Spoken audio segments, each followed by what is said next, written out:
If you've ever wondered why Mariah Carey's All I Want for Christmas Is You sounds so instantly classic and iconic, well, you've come to the right place, because I, for the past 13 days, have been listening to nothing but Mariah Carey's All I Want for Christmas Is You on repeat until Christmas.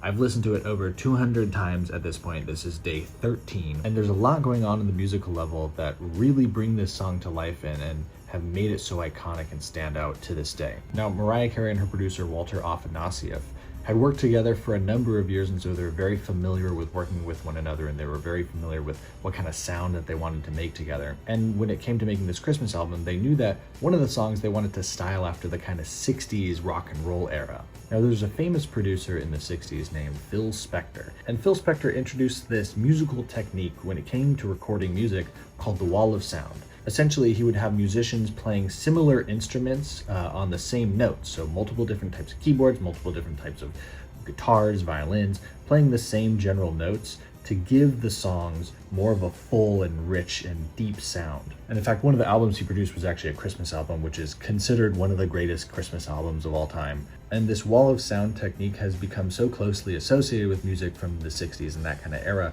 that a lot of the Christmas music that we listen to now that we consider classics use this wall of sound technique, and so that sound technique has become very associated with Christmas. And you know what's funny is that the song that we know now, the version that we listen to now, was actually not recorded live in a studio with musicians and instruments.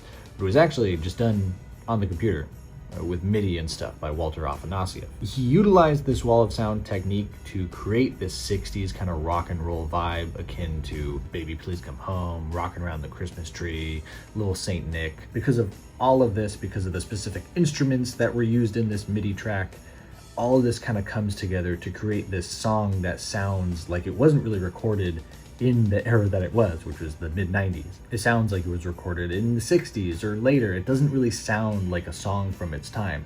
And that is really the main reason why the song has become so classic and so instantly iconic, because it's utilizing these techniques from a different era and emulating a different sound environment than the songs that were being released at that time. So in case you wanted a history lesson, there you go. Also, I've now listened to the song 250 times over the last, 13 days, so it's starting to rack up a little bit. Am I getting tired of it?